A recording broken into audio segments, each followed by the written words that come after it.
Welcome to a brief introduction on the hardware software co-design space. My name is Eton Williams. This video presentation is a part of the compulsory coursework for the course SHC 4300, Software Hardware Co-Design.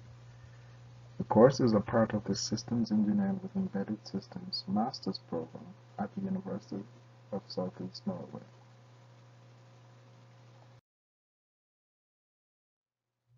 The topics to be introduced in this video are the definition of the co-design space, the inherent dualism of hardware design and software design, and the resulting trade-off to be considered in hardware platform selection.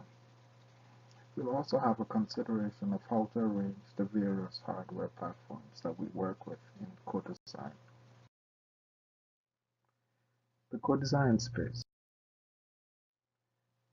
The hardware-software co-design space is the collection of all the hardware and software possible solutions for a given application.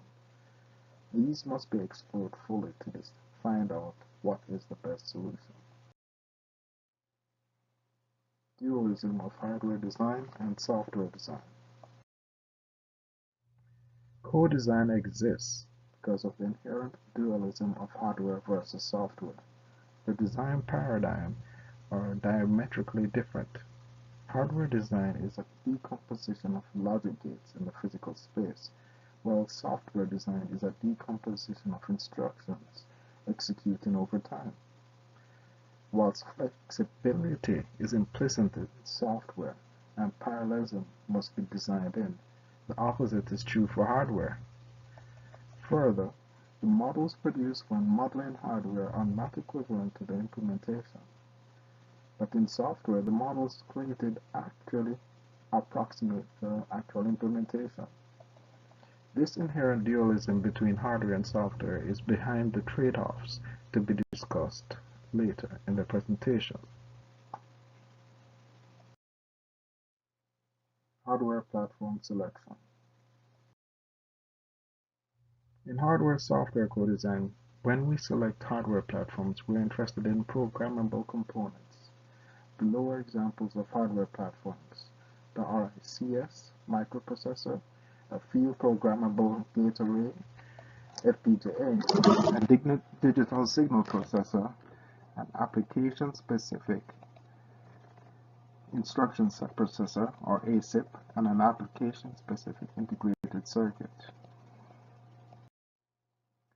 Selecting among these hardware platforms requires a consideration of the trade-off between efficiency and flexibility. Efficiency relates to the absolute performance with respect to time, or to the energy used to implement a given set of computations. Flexibility relates to how well the platform can be adapted to different applications. In the selection below, the RIC processors and FPGAs are the most flexible platforms, whereas the ASIP and ASIC are the most efficient. Hardware platform selection.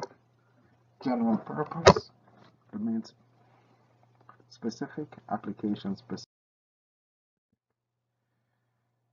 Hardware platforms can therefore be arranged according to the range of the applications, with RIC, RISC, and FPGA being more general purpose platforms. Application-specific integrated circuits being considered for just one, and DSPs being considered for just one specific application, and others are considered domain-specific applications.